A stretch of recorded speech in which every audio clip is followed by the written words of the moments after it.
Our first presentation. Our first speaker is Troy Fullerton from Down to Jam. And Troy's here today to share the successes and failures that helped his music startup really reinvent the way musicians connect. So please welcome Troy Fullerton.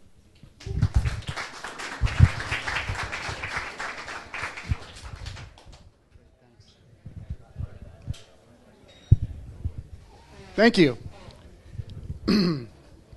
And thank you, Music Tech Meetup, for inviting us here. It's really a pleasure, and I'm happy to see you're growing and attracting more people to the meetups.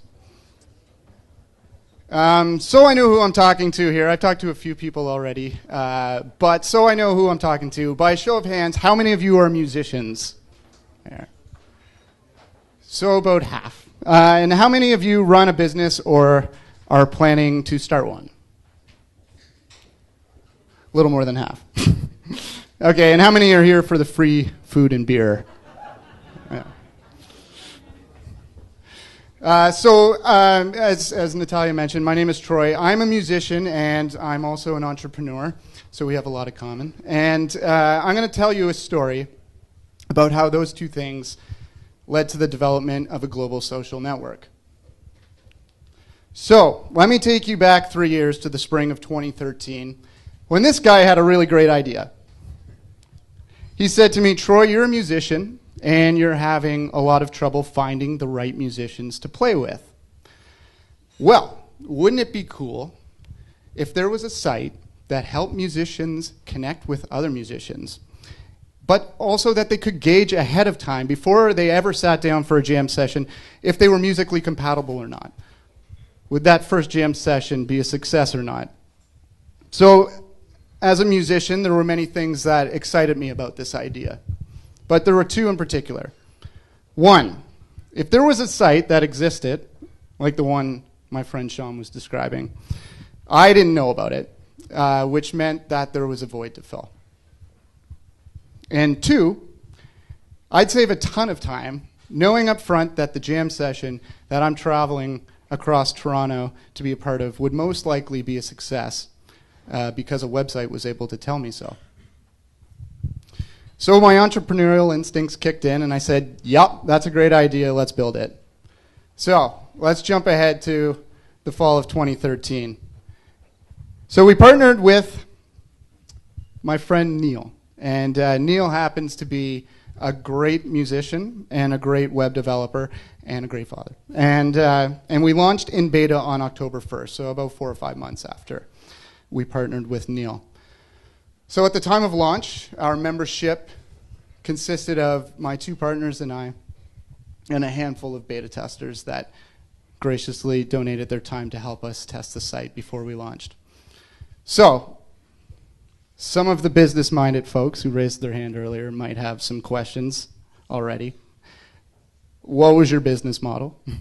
What was your plan for monetizing the site, and was it scalable? How much money did you raise to build the site? Did you have full-time jobs you had to leave to devote time to the business? And what was your marketing strategy for growth? Maybe you have other questions. These are the ones I thought of. And I think they're all great questions, and I'm not going to answer any of them tonight. I'm just kidding. I will answer them, but I'm going to get a little sappy now. Before I do, if there's one thing that I hope you take away from this talk, it's that an idea is nothing without execution. So, anyone could come up with the next big thing, but it takes hard work, and it takes persistence to see it through. It takes research and long nights and risk-taking and many late-hour conversations with your partners, if you have them. So execution is key. Oops. Execution is key, and I hope that, in the very least, that I inspire you all to execute and take your ideas to the next level, to the next level if you haven't already done so. And hopefully we'll see you up on a stage here at Music Tech Meetup sometime in the future.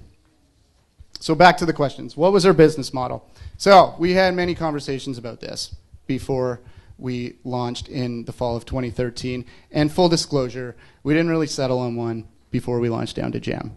So you might be wondering, how do you start a business without a defined business model? And why would you devote time into a business idea when you haven't determined how you're going to monetize it? Again, pretty good questions if you're thinking those. So to answer that in part at least, we were driven by a strong sense of urgency. In our research, which we did conduct, we discovered that there were, in fact, a few other sites that existed designed to connect musicians. But none of them focused on matching musicians, and that was our idea, and we were really proud of that, and that was nowhere to be found online. So we were terrified that another company was going to come along, steal our idea. So we decided we wanted it up and running as quickly as possible, and we'd settle on a business model after we validated a need for the site through signups.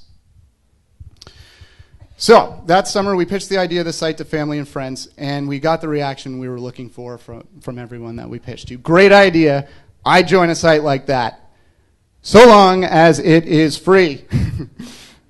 And that was a key takeaway for us. No one wants to pay for a site that allows you to simply connect with someone else, to connect with another musician. So if we wanted anyone to join our site, we simply couldn't charge for it. We'd have to find another way, and I'll touch on this a little bit later on. So what about startup capital? Based on the pre-launch research I was talking about and the surveying we did, we decided we didn't want to go through an incubator. We didn't pursue venture capital in the early stages or any other funding, so everything was funded out of pocket. And we each kept our full-time jobs. So that meant working every weekday evening and on weekends and on our lunch hours to get a fully functional site ready for fall launch.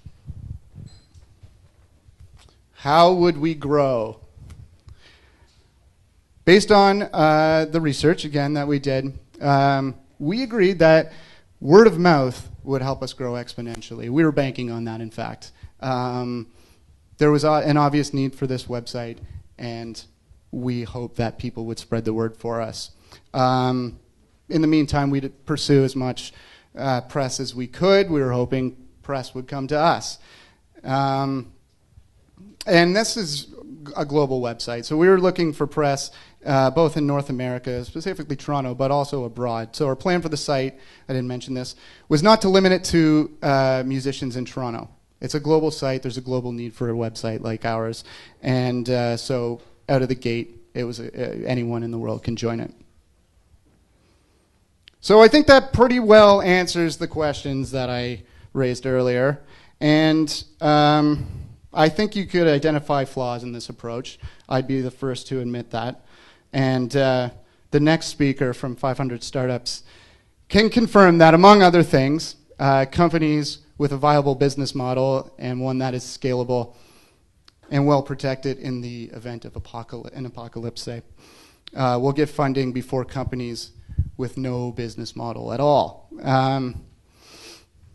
A company with $500,000 in startup capital will grow at a much faster rate than one whose plan is to grow organically with $0 for advertising and other marketing. So, with all of that in mind, let's jump ahead to present day. In 2.5 years, we've gone from a handful of members at launch to over 17,000 people. And we were in beta for half of that time. That's an important thing to know. We have members in over 30 countries on the site. We've been on CBC Metro Morning, and we've been featured in newspapers across the country and on countless blogs, including Alan Cross's blog. We're working with D'Addario, the largest string manufacturer in the world. We're working with Cosmo Music, the single largest musical instrument retail store in North America. We're working with Rehearsal Factory. The musicians in the room probably know about Rehearsal Factory. They're a premium rehearsal space for musicians in the GTA. We have musicians from competitor sites come to us because we offer a better service and a free service.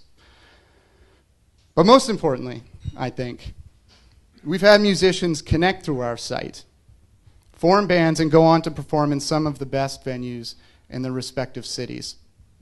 And, as mentioned, we've never charged our members to join our site or to use any of the features currently on it. We function with annual operational costs under $1,000. We work remotely and we use free software to stay in constant contact. We're shameless about self-promotion.